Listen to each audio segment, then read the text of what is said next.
Voilà, je me trouve aujourd'hui avec Bernard Dingrando, qui en fait est le propriétaire du château Mauresco-Pons, où l'autoroute va passer, enfin, on espère qu'elle ne va pas passer bien évidemment, mais juste à côté de son château.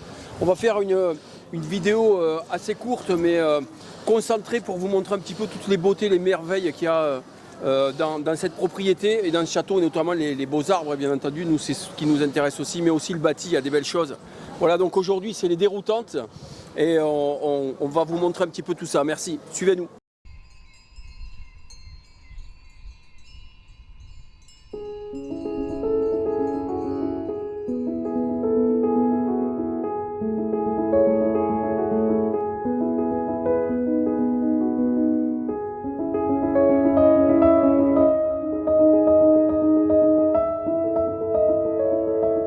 Le plus vieux sujet ici, on m'a parlé d'un chêne qui a de 460 ans d'âge, c'est ça? Non, 600 ans. 600 ans. Daté par le service forestier d'Albi. Il est en bas. D'accord, allez on part À le voir. côté du pavillon romantique. On va le voir avec grand plaisir.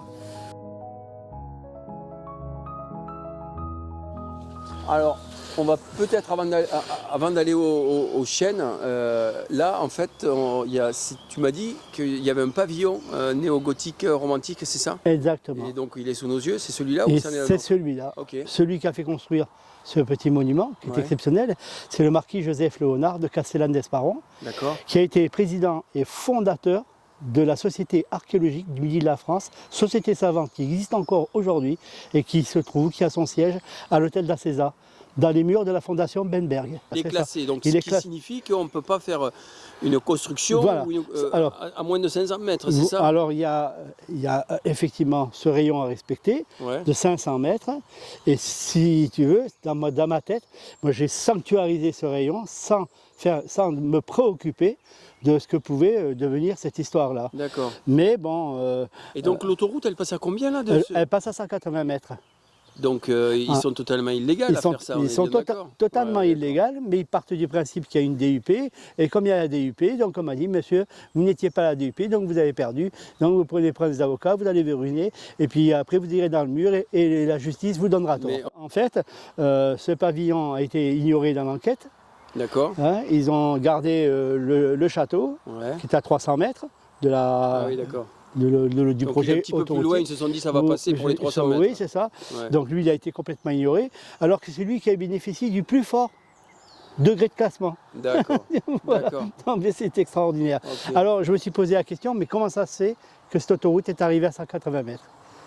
Donc là, j'ai épluché l'enquête, et là, j'ai découvert qu'on avait changé le nom du domaine, on l'avait appelé Château du Pastelier, qui n'existe pas. Et donc, automatiquement, je n'ai jamais été informé que l'autoroute venait à 180 mètres du pavillon romantique. Donc c'est ces éléments-là que tes avocats ont pris pour la défense. Voilà, il y a une sous-évaluation. On ne sait pas tout, des enjeux. Okay. Je ne suis pas tout jeune, 68 ans. On s'est peut-être dit, bon, c'est un vieux bonhomme, bon, on va le fatiguer. Ben non, quand je défends, je fais les choses, je les fais avec amour.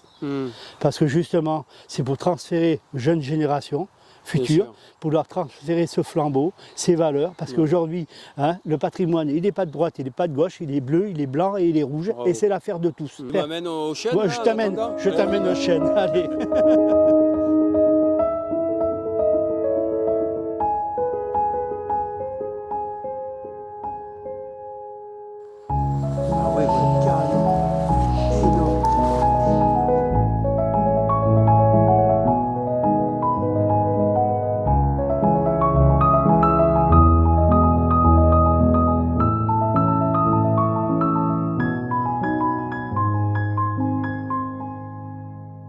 C'est beau, hein? J'en ai rarement vu des aussi gros.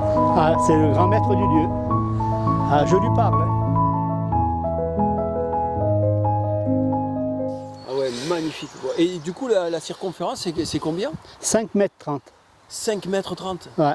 Et il faut être combien là? 3-4? 3-4, oui, 3-4. On peut essayer, hein, si tu veux. Oh là, j'ai pas les bras, c'est long.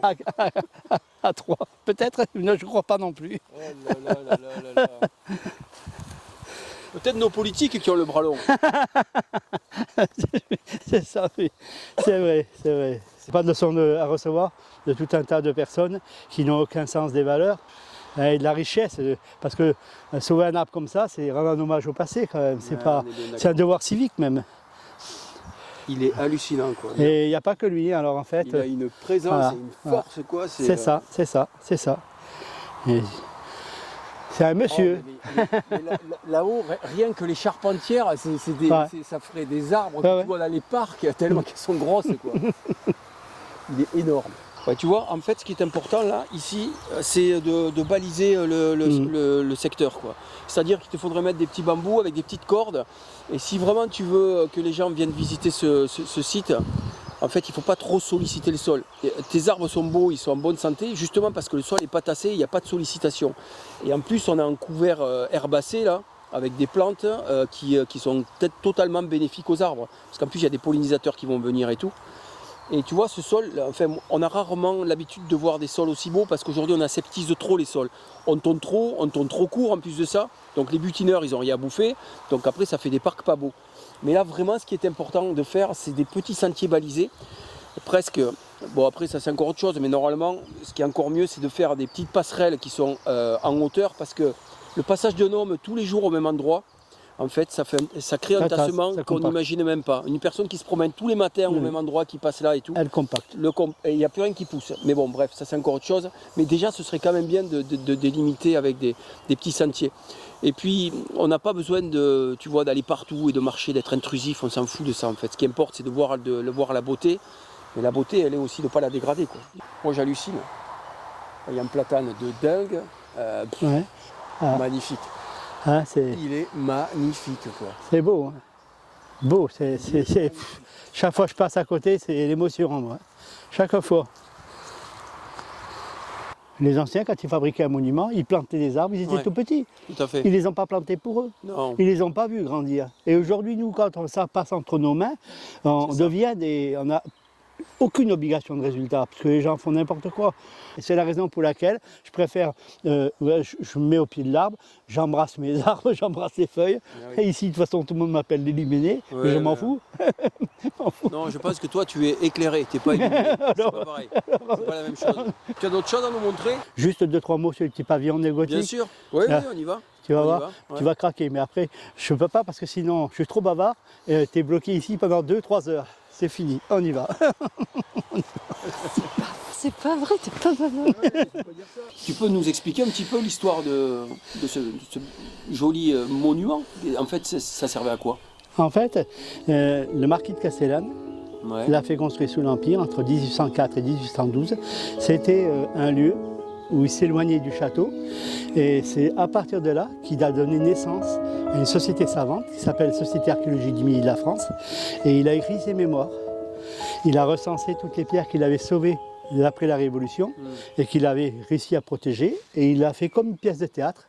Il a articulé ce monument avec un corps de configuration carrée centrale avec 2 tourelles, une qui te permet d'accéder dans la pièce principale et à l'étage via un escalier à vis qui permet d'accéder à l'étage au-dessus. Il y avait des vitraux partout. Chaque losange était de couleurs différentes et il y avait le plan d'eau romantique en face. On est en dedans du romantisme. On est dans l'amour. On peut voir l'intérieur, tu penses? Mais bien sûr qu'on peut voir.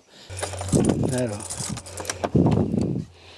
Ce que j'ai voulu faire ici, je savais que je ne pourrais pas faire un autre château. Je ne pourrais pas. J'ai pris ce domaine dans un état délabré, cassé. Donc du coup, je savais, puis je n'avais pas de sous. Donc je suis parti de rien, je suis à Pépinière de la Nation. Donc je savais pertinemment que je n'arriverais pas à sauver le tout. Pour créer un sursaut salutaire ou un électrochoc salutaire, c'est de dire, je vais faire travailler dedans les compagnons. On parle des arbres. C'est des arbres, un siècle et demi, non, pas d'ici. Non, un siècle et demi de séchage. Il vient de la maison des compagnons de Rodez. Et c'est un ancien qui le tenait de son père du grand-père, etc. Donc, quand il y a eu la vente du lot, on a pris un 6-4. Et puis, j'ai pris tout le lot entier. Et ça a servi pour l'escalier, puis le reste, je l'ai donné à la maison des compagnons. C'est quasiment du fer. C'est du chêne, hein? Oui, c'est du chêne. Du chêne, on est bien d'accord. Voilà, mais ils ont eu énormément de mal à le travailler. Oui, tu m'étonnes. Et là, toutes les marches sont en bois massif et fait de plafond rampant. Non, pas du tout. Voilà, là on est à l'étage du pavillon romantique. Il y a les décors peints de lutte, les dessins de lutte et de troubadour qui sont cachés par ce méchant plâtre, voilà, par des anciens propriétaires qui n'aimaient pas les décors et qui ont fait piquer pour plâtrer. Ici, tu as une pyramide à base carrée. C'est un travail de lapin. Et en fait, il y a 4 arrêtiers qui partent du poinçon central. C'est signé. J'ai fait signer tous les ouvrages. Et il y a 4 poinçons. Il y a 4 arrêtiers qui partent du poinçon central. Ici, il y a une particularité, parce que je leur ai dit, quand ils ont fait le chef-d'œuvre, je leur ai dit, vous signez. Ouais, d'accord. Là, vous signez. Ça a été signé par les compagnons. Oui, ça, en fait. parce qu'ils avaient mis des petits barreaux au départ. Et puis ils m'ont dit, alors, l'ancien, ça te plaît? J'ai dit, non, ça ne me plaît pas. Parce que quand on n'est pas compagnon, tu es fier de l'être. Et alors ici, on revient sur ce sujet-là. Donc leur outil, c'est très important, le compas, la pointe à tracer et l'équerre. La feuille de chêne et le laurier. Et ensuite, on signe. Ouais. Alors on signe en 4 lettres. Le U, ça veut dire union. Ouais. Il faut toujours être uni dans la vie. Ouais, parce que quand on est uni, on est plus fort. Oui, bien sûr. Voilà. Et le V, c'est la vérité. Quand on est compagnon, on ne ment pas. On est unis, on dit la vérité. C'est très important parce que le menteur, il peut causer des dommages énormes. Ouais. Surtout quand on est compagnon, qu'on manie l'outil. Et comme on est dans ces valeurs-là, on est automatiquement généreux. Ouais. Et puisqu'on est généreux, on a le thé, on transmet. Donc ça, c'est la transmission. Ah, bon, en tout cas, on te remercie pour la visite. Avec plaisir. Et on essaiera de revenir peut-être aussi dans l'été. On verra si jamais tu refais des choses. Oui, on refait des choses. Oui. Ouais, chapeau pour le temps et l'énergie que tu déploies pour essayer de conserver ce lieu, quoi. Voilà. Mais tu sais que je suis très aidé. Parce que depuis tout petit, j'ai un chanteur que j'adore, qui s'appelle Jean-Jacques Goldman. Ah. Et qui dit j'irai jusqu'au bout de mes rêves, jusqu'où la raison s'achève, et je dirais même, je rajouterai, je l'améliore, je l'arrange à ma façon, quitte à marcher seul. Donc finalement, il faut croire en ses rêves, parce que les rêves, ça ne se rentre pas forcément dans les ordinateurs. On est d'accord. Voilà. On va finir sur ces belles paroles. Oui, et oui, on finit sur ces belles paroles.